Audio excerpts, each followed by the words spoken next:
Les populations de ces localités voient leur avenir suspendu à cet état de dégradation de la piste, surtout pendant la saison des pluies. Leur production ne pouvant pas être écoulée, elles peinent à affirmer leur sénégalité. Alassane Diatta est le maire de Kataba 1.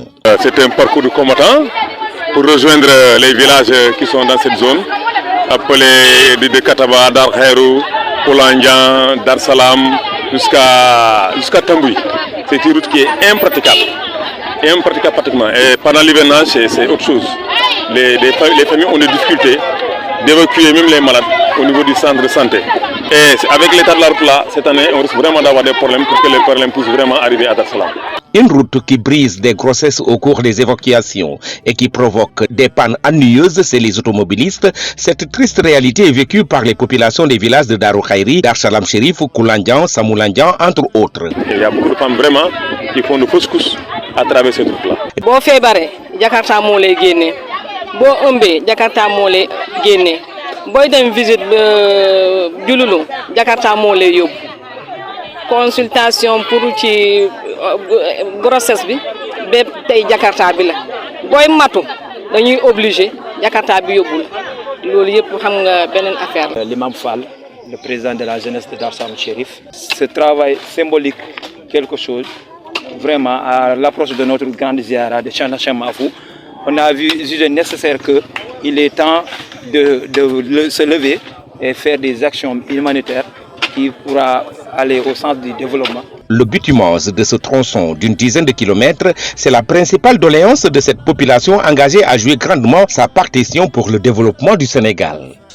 Fatoumata Bintoumbaï, sage-femme d'État. Par rapport au déplacement des malades, c'est un peu difficile parce qu'il y a des villages qui sont à plus de 30-50 km d'ici. Elles se déplacent par Jakarta, les motos Jakarta. C'est un peu cher. Des fois, elles payent 3 000 aller-retour, ça fait 6 000 francs, puisqu'ils viennent ici acheter le ticket de consultation et les médicaments. C'est un peu difficile. Des fois, elles restent à la maison jusqu'à ce que la maladie s'aggrave pour venir, parce qu'elles n'ont pas les moyens pour acheter les médicaments. Cette problématique liée à l'absence surtout d'ambulance au poste de santé de Dar Salam Chérif, combinée à l'état désastreux des pistes dans cette zone, est à l'origine de plusieurs situations désagréables.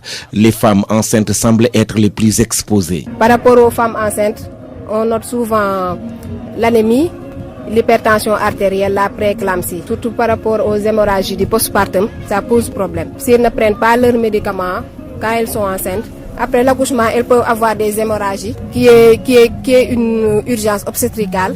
Et on doit les évacuer jusqu'à Ziguinchor, et c'est à 82 km d'ici. Ménager aucun effort pour revivifier encore la vieille doléance qui est la route. La route est en état de dégradation très avancé. C'est une liste de production. Depuis des années et des années, plus de 40 ans, la famille ne cesse de poser comme doléance, c'est le cas de la route là. Mais le Khalif a dit qu'il sait que l'État est en train de fournir beaucoup d'efforts, de tout faire pour pouvoir réparer cette route là. Entre autres, ils ont déploré l'inexistence de courant dans certains villages qui sont intermédiaires à Dar Khair et Dar Salam, par exemple Koulangyan, Samoulandian et autres. Les efforts ont été faits notamment sur le plan de l'électrification, de l'hygiène, entre autres. Mais il y a une forte préoccupation, c'est cette route qui doit quitter la nationale vers la cité religieuse. C'est une forte préoccupation. Ce matin, j'ai échangé avec le gouverneur en venant, qui est lui aussi très préoccupé par cette question. Nous vous demandons donc de prier pour que nos intentions et celles des autorités se réalisent. Les élus sont aussi préoccupés par ces problèmes que rencontre la cité de Dar Salam et ses environs. L'honorable député Nima Goudiaby en a fait une affaire personnelle. Ce plaidoyer a été déjà porté à l'Assemblée. Sinon, peut-être que faire un suivi. Parce que Dar Salam Chérif, qui connaît, fait partie des grands foyers religieux. Et cette route-là est très importante parce qu'elle joue aussi bien un rôle économique. Partant, les richesses qui sont au niveau de cette contrée-là pourraient être, disons, amenées à être évacuées sur Bignona et un peu partout. Et vous voyez, l'état de la route est vraiment lamentable. Et aussi quand les gens viennent en pèlerinage, c'est tout un grand problème.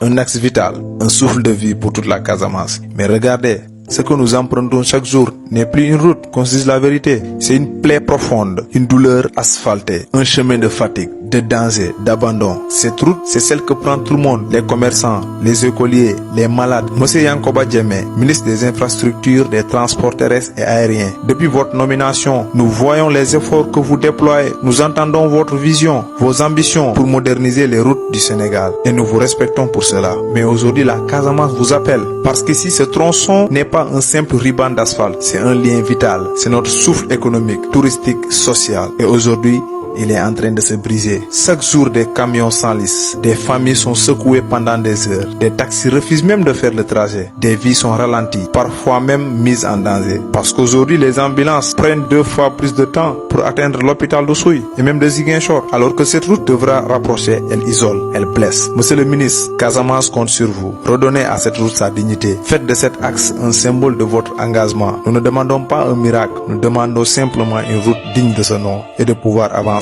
sans douleur. Partagez cette vidéo, commentez, identifiez les décideurs, faisons entendre la voix du Sud pour que la route plus un cri ignoré, mais devienne enfin un chemin de respect, d'unité et d'avenir. Encore une fois, je vous remercie mes abonnés parce que vous avez tout fait. Sans vous aujourd'hui, je ne serais pas là. Prenez soin de vous.